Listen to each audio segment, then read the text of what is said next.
What is going on, beautiful people? Welcome to another episode of the Narcissist Code. I'm your favorite self-aware narcissist, Mr. Lee Hammock, better known as Mental Healness from TikTok, Instagram, YouTube. You know where to find me. If this is your first time seeing my face, I am a diagnosed narcissist. I have narcissistic personality disorder. It is my cross to bear, and I've been in therapy since October of 2017. The point of my entire platform is to bring awareness to this disorder and also, in the process, validate the victims and survivors of said disorder. So today's episode is going to be about emotions as a narcissist. Do narcissists have emotions? You know, can we feel? Can we hear? I mean, not hear. Can we feel? What do we get sad? Do we cry? Do we love? The answer to all those questions is yes. Yes, clearly the most simple answer to that question is going to be yes. And I think people, they use the blanket statement that like we narcissists are just like, you know, robots and stuff like that. And y'all gotta excuse the background noise. I'm at the beach right now. I can't film it inside and I'm outside trying to film in the stairway. But and people just, they being loud for no reason. But yes, like I said, the simplest answer to the question is going to be yes. We as narcissists do feel emotions. I think people think like the blanket statement goes like we are robots, like we are like literally robots that don't feel, that we are just programmed to hurt people and decimate people and destroy people. But I just know myself personally that your normal run-of-the-mill narcissist like me, just the NPD people, we can feel emotions. It's just the fact that I don't like to feel a lot of times. Like a lot of times, I feel like emotions get in the way. I mean, other than anger, I feel like all the other emotions can get in the way a lot of times. Even and you know, anger gets in the way a lot of times too. But anger is easy. I feel like the emotion that most narcissists feel, quickest and easiest is going to be anger. That's why you have the term narcissistic rage. You don't have narcissistic love, narcissistic sadness, narcissistic happiness. You have narcissistic rage because anger is easy. Anger gets the job done. Anger gets the job done. If I want you to be quiet, I can get mad and start yelling. If I want to, you know, it just gets the job done. It's the easiest way to get the job done sometimes. And you know, and like I said, I can feel all the other emotions. I can be happy and sad and stuff like that. But like I said, I don't like to feel it. So sometimes I'll you know, just push it down. You stifle the emotions because I feel like logic is key. Think with your head, not with your heart, because your heart will get you hurt. And that statement right there I just used, that your heart will get you hurt, I use that a lot of times in my one-on-ones when I'm talking to people, because I feel like when your heart and your mind are not in alignment, you'll end up hurting. Because your heart a lot of times is going to overpower your brain and put you in situations that you shouldn't be in because you're in love. Love overpowers logic sometimes. You'll be like, I know this relationship is terrible for me. I know this person is toxic for me. I know all this stuff. But I love them, so I'm not going to leave them. I'm not going to abandon them. And that right there, I'm just telling you, it just, when I hear that, I'm just like, sometimes I be like, I know it's going to sound weird, but I'm thankful that I'm a narcissist sometimes, because I see people, you know, get trauma bonded and be in situations like that, and I'm just like, goodness gracious, I'm I'm glad I can't get like that, because I don't want to feel that way. I'm just like, and you know what I mean? And the empathy, I know people are going like, but can you feel empathy? Yes, I have empathy, but I feel like I have selective empathy, because like sometimes I can turn it off. I can choose not to feel bad for stuff. You know what I mean? And I think one of the main things that therapy has helped me deal with is the whole empathy thing. But like, I don't think I've gained empathy by any means. I think I've just like learned to better understand where people are coming from when emotions are involved. When people are unhappy, when people are sad and out, you know, people are sad and crying and stuff like that. Because a lot of times you see when you start crying, and narcissists probably will just stare at you.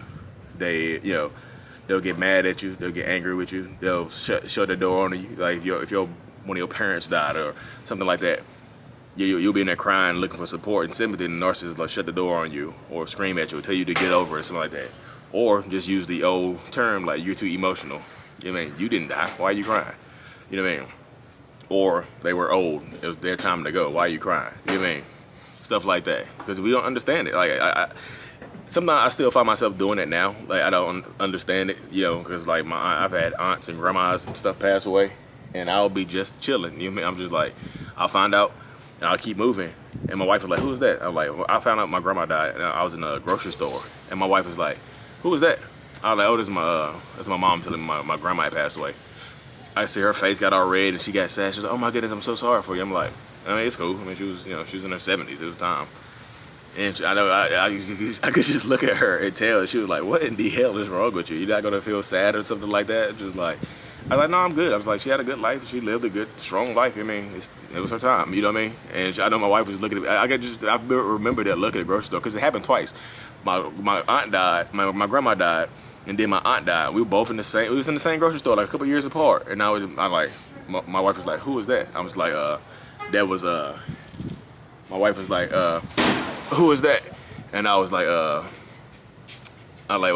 that was my mama telling me my aunt had died. It's like, "Your aunt died? Oh my goodness." I'm like, "Yeah, she passed away." She's like, "You good?" I'm like, "Yeah, I'm good. Like, let's just head to the house. Like, we'll be good. Let's just, like, when we get home, we'll be good and whatnot." So I was just like, just processed it later on. I remember talking to my therapist about that. I was just like, why don't I cry when people are sad? You know what I mean? I asked her that. I was like, why don't I cry when people are sad and whatnot? And she was like, the tears will come when they need to come. The tears will come when they feel necessary. And I ended up crying at the funeral and stuff like that. I did end up crying at the funeral. So I remember that. I was like, okay, I can't cry. I can't feel sadness. So that brought me a little happiness that I could feel. And it brought me a little happiness that I could feel sad, you know what I mean? In that moment right there. So I got happy that I could feel sad. But I think one of the main things that has helped me the most with my emotional, like, regulation and, like, learning about my emotions is going to, I gotta get a problem with people. Yeah. Trash cans and mess. I think one of the main things that has helped me process and deal with my emotions is going to be acting, because I am an actor. Like, acting is my passion.